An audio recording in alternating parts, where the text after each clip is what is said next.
Io nasco con un babbo artista in una casa che era un porto di mare, dal portone sempre aperto, culla di grandissimi jazzisti, intellettuali. Pinuccio, mio babbo, nasce a San Sperate nel 42, ma da una famiglia, come disse Moni Ovadia, Sciol ha avuto una fortuna, è nato povero. Non nella miseria, perché purtroppo, lo sappiamo, è un'altra cosa, ma quella povertà che soprattutto allora ti faceva davvero utilizzare tutta la creatività anche innata. E lì, quando venne scoperto grazie a un'opera bellissima, si chiama Pietrino, gli danno la possibilità di studiare. E quindi viaggia per le grandi università internazionali e quando torna, sempre il suo animo molto generoso, lo ritrova a rendere grazie anche al suo paese. Paese Museo a San Sperate dal 68 è stato uno dei primi atti di arte pubblica in Italia. Gli artisti che studiavano nelle grandi accademie all'epoca, negli anni 60-70, volevano entrare dentro la materia e Sciolla lo fa incidendo la roccia, entrandone in profondità e così entrando dentro e semplicemente accarezzando sentiva che c'era qualcosa. Devo dire che Babbo l'ha sempre chiamata voce e mai suono. Anche quando la lavorava in segheria, spesso lui la carezzava e diceva sentivo i primi vagiti, quasi un vero e proprio travaglio della nascita di questo suono.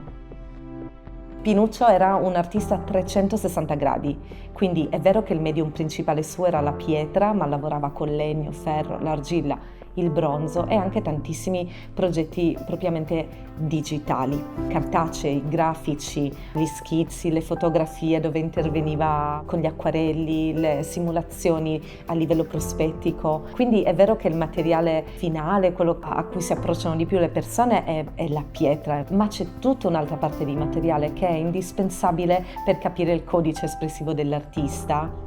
Quanto vediamo a volte lontano, no, dalla pietra, la digitalizzazione o tutto l'apparato informatico, senza magari mai ragionare sul fatto che il silicio contenente nella nostra pietra è uno degli elementi basici della nostra tecnologia attuale. La scelta di Arianna di Iperborea è arrivata dopo una ricerca, ma soprattutto è stata consolidata grazie anche ai rapporti con il Maxicultura, che utilizza lo stesso sistema operativo e che insieme alle storiche di Iperborea ci ha supportato nella creazione di quello che è adesso tutto l'albero dell'archivio di Pinuccio Sciolla.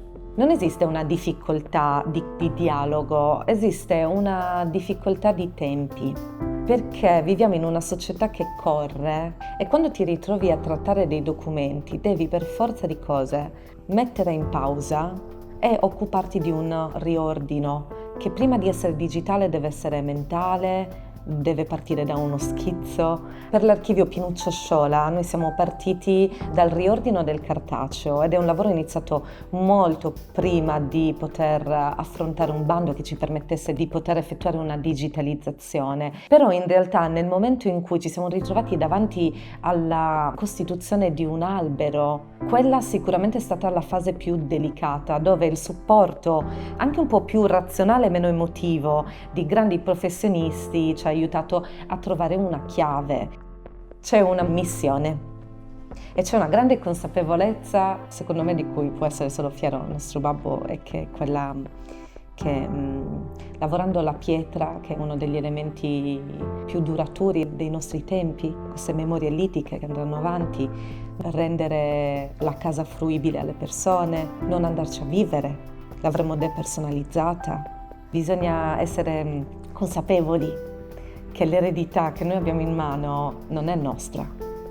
Noi la proteggiamo, la valorizziamo con un senso proprio familiare che forse è davvero anche speciale. Il mio sogno è quello per cui lavoro tutti i giorni ed è semplicemente quello che il suo, messaggio filosofico di grande rispetto semplicemente venga portato avanti. Quindi continuare a portare avanti, raccontare e realizzare esposizioni, mostre, laboratori con i bambini, mi tiene sempre legato a lui. E quindi è una volontà di rendere un archivio fruibile in modo che chiunque, anche non potendo venire costantemente in Sardegna, possa approcciarsi a queste opere. Essendo l'opera di Pinuccio multidisciplinare, ci aspettiamo che venga utilizzato per i vari studi, che forse come la casa di Pinuccio anche l'archivio venga fruito con questa possibilità, con questo portone aperto. Speriamo che anche nel digitale uno si possa ritrovare in quella casa. Lui, che nella sua biografia scriveva sempre e solo Pinuccio Sciola, scultore, nato dalla pietra, amante dei fiori, dell'acqua e del sole. E questa è sicuramente l'eredità più importante che ha lasciato.